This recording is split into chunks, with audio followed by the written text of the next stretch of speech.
Tech24 ce vendredi, focus sur le sommet mondial de l'IA. Il se tenait à New Delhi en Inde, l'occasion de tester en temps réel l'idée qu'une autre intelligence artificielle est possible, plus ouverte, plus sobre et pensée depuis le sud global, envisager une troisième voie alors qu'entre Washington et Pékin, avec un parti pris très politique, faire de l'IA un levier de développement d'influence et de souveraineté numérique. Bonjour à vous. Guillaume Gralet. Bonjour Nabia. Plus besoin de vous présenter. J'aurais dû même présenter Clara Chapaz en priorité. Guillaume, parce que c'est l'habitude et c'est la chronique. Bienvenue à vous. Vous êtes l'ambassadrice de France pour l'intelligence artificielle. Merci d'avoir accepté l'invitation de France Avec 24. plaisir. Vous allez intervenir et participer à cet échange. Mais d'abord, Guillaume, c'était parce que ma question première vous était destinée. Pourquoi ce sommet maintenant ? Oui, en réalité, Nabia, c'est dans la continuité des autres sommets qui ont eu lieu, des sommets mondiaux. Donc on en a vu un en 2023 à Bletchley Park au Royaume-Uni, un autre à Séoul en 2024. À Paris, c'était l'année dernière, il y a exactement un an. Et effectivement, à New Delhi, il y a ce grand sommet qui veut s'intéresser, comme vous l'avez dit, à l'impact, avec beaucoup de chefs d'État, Emmanuel Macron, le président espagnol Pedro Sanchez, le président suisse, il y a également le président brésilien Lula qui est présent. L'idée, la philosophie de ce sommet, c'est Sarvayan Hitaya, Sarvayan Sukasa, là je parle en sanskrit, c'est pour le bien et le bonheur de tous parce qu'on veut véritablement être inclusif. On a diffusé ce clip avant les interventions de différents chefs d'État, c'était pour montrer qu'on s'inscrivait dans la tradition de connaissance et de partage côté inclusif d'un pays qui a plus de 200 langues. On a parlé tout à l'heure du sanskrit, mais il y a également le tamoul, l'hindi, le bengali. Bref, on veut véritablement faire une intelligence artificielle qui bénéficie à tout le monde, alors qu'on a beaucoup de mises en garde. Pour faire court, la plus récente est celle de Dario Amodei, vous savez, le créateur d'Anthropic, qui, dans un texte très intéressant qu'on peut retrouver, où il parle d'adolescence de l'intelligence artificielle, il met en garde contre des systèmes autonomes qui pourraient détruire l'humanité, des risques de dictature globale. Bref, c'est extrêmement alarmant. Donc on a besoin de rassurer, on a besoin de tous se parler. Et c'est la philosophie de ce sommet. Ce sommet qui se poursuit, qui a commencé hier, qui se poursuit aujourd'hui encore. Vous étiez d'ailleurs sur place, Clara Chapaz. Alors d'autant plus merci d'être rapidement passée par notre plateau. Quelles sont les principales déclarations qui ont été faites et qu'on peut retenir, Guillaume ? Oui, alors il y en a une qui est très forte, que l'on doit à Antonio Guterres, donc le secrétaire général de l'ONU, qui a insisté, lui il a dit que l'IA doit également appartenir à tout le monde. Remplaçons la hype et la peur par des preuves partagées, comblons les lacunes de connaissances. Il dit que l'intelligence artificielle ne doit pas bénéficier uniquement à quelques milliardaires, mais effectivement, je voulais qu'on remercie, et puis il y a eu, alors cette image partagée, générée par intelligence artificielle, c'est ça le petit clin d'œil, à la fois par Narendra Modi, le chef d'État indien, et Emmanuel Macron, qui a multiplié les annonces. On va justement demander son avis et son témoignage à Clara, parce qu'elle sort tout juste de l'avion, elle est arrivée cette nuit, et elle a vécu beaucoup de rencontres avec le président français. Qu'est-ce qui vous a marqué, vous, Clara, lors de ces rencontres ?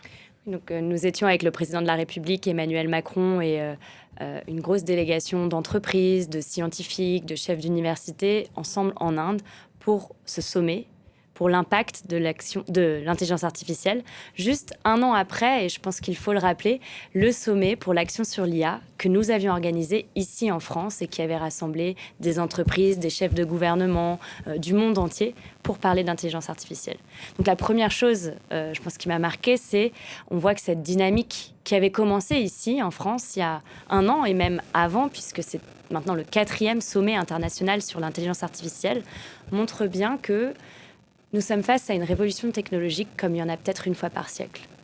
Et en plus, elle est extrêmement rapide, puisque aujourd'hui, il a fallu un peu moins de 2 ans pour que, ici, par exemple, en France, un Français sur 2 utilise l'IA dans son quotidien, quand il avait fallu 20 ans pour qu'un Français sur 2 ait un ordinateur portable à la maison.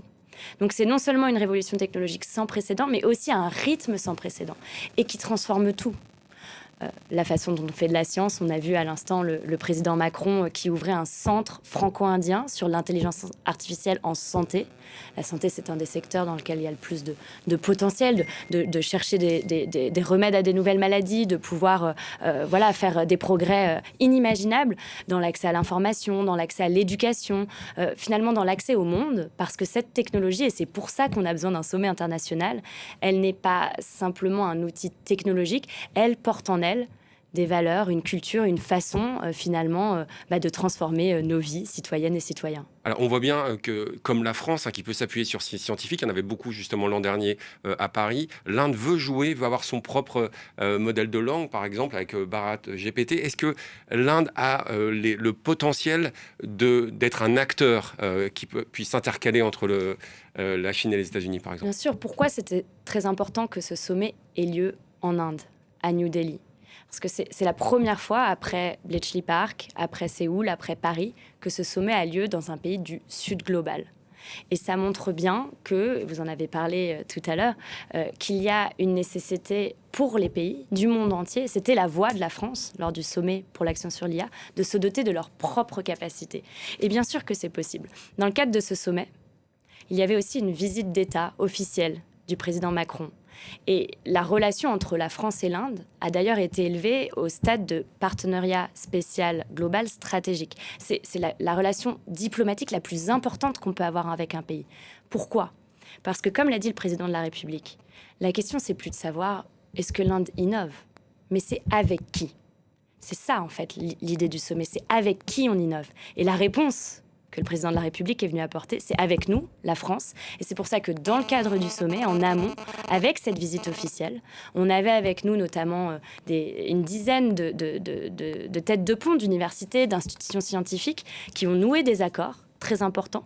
On a inauguré ce centre pour l'IA en santé à New Delhi, dans un des plus grands hôpitaux, un centre à la pointe de la technologie mondiale, parce que quand on met ensemble les chercheurs scientifiques indiens, les chercheurs scientifiques français, on peut créer à la pointe de la technologie des solutions d'intelligence artificielle dont on a absolument besoin pour créer cette troisième voie de l'IA. Et en même temps, on s'interroge, Clara Chapas, sur la nécessité de régulation. Lorsque le président américain, interrogé là-dessus, refuse une gouvernance mondiale de l'IA, comment est-ce que vous interprétez, vous recevez cette réponse et qu'est-ce qu'on fait alors ? Et vous savez, moi, ce que je vois du sommet, c'est qu'il y avait une vingtaine de pays. Il y en avait une trentaine l'année dernière à Paris.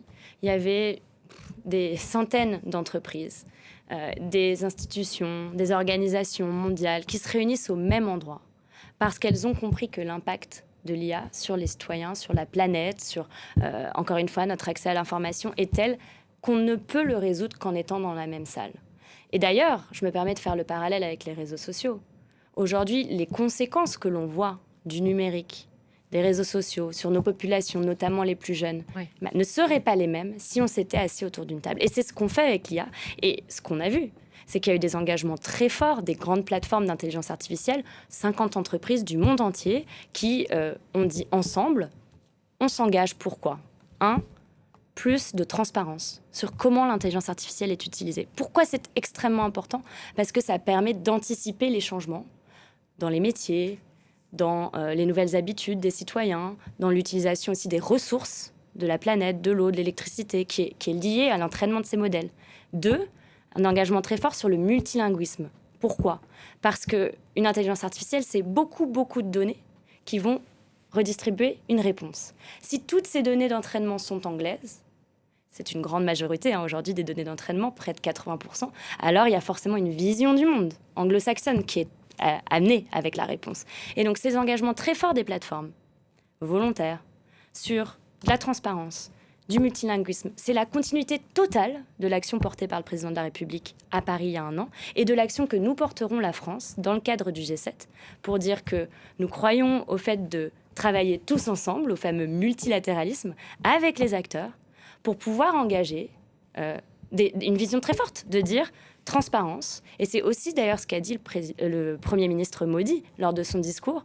Nous sommes dans un monde où l'intelligence artificielle transforme tout et notre responsabilité, c'est de donner les clés aux citoyens, notamment sur la question de la compréhension de ce qu'est IA ce qui n'est pas IA. Vous avez montré d'ailleurs sur la photo qui a été générée par l'IA, il y a un petit message qui dit, bien sûr, ça a été fait avec de l'IA. Tous ces enjeux-là sont des enjeux purement globaux sur lesquels on travaille ensemble. Oui, il y avait effectivement des chercheurs, l'Institut Curie, la Sorbonne représentée, l'École normale supérieure, tout ça c'est absolument formidable, mais en même temps, on voit les acteurs américains qui, comme disait Nabia, sont très importants. On ne les voit pas trop partager le pouvoir. Et puis, même en même temps, entre eux, on a vu cette photo où Dario Amodei, dont on parlait, a du mal à serrer la main, ne lui a pas serré la main d'ailleurs à Sam Altman. On voit qu'ils ne s'entendent pas. C'est pas véritablement un esprit de partage. Comment on peut résoudre ça et mettre tout le monde autour de la table? En quelques secondes, Clara Chapa, dans le monde des affaires, chacun veut avoir ses propres avantages compétitifs et c'est bien normal. Je pense que toutes les entreprises qui étaient représentées à ce sommet essayent de se positionner dans une course extrêmement rapide, extrêmement puissante, puisque l'intelligence artificielle a tellement de potentiel. Et donc, chaque acteur va se positionner un peu à sa manière. Donc, c'est normal qu'on ne soit pas dans une grande photo de famille où tout le monde travaille ensemble. Pour autant, je crois fondamentalement, et c'est la parole que l'on porte, la France, sur l'intelligence artificielle, qu'on peut se mettre d'accord sur comment est-ce qu'on veut que l'intelligence artificielle soit au bénéfice de nous, humains, et notamment, et ça c'est peut-être le dernier message, sur un enjeu fondamental que porte la France, que porte le président de la République, qui est celui de la protection des plus vulnérables, et notamment des plus jeunes. Vous aurez aussi peut-être noté que pendant cette visite, le Premier ministre Modi a dit qu'il rejoignait la France dans l'idée de restreindre l'accès des réseaux sociaux aux moins de 15 ans. C'est un pas fondamental et c'est là-dessus que l'on va construire ensemble dans le cadre du G7 très prochainement. Et une question que vous connaissez aussi particulièrement bien. Merci beaucoup Clara Chapa. Je rappelle que vous êtes ambassadrice de France pour le numérique et l'intelligence artificielle. Merci beaucoup Guillaume. À la semaine prochaine. Oui, à bientôt.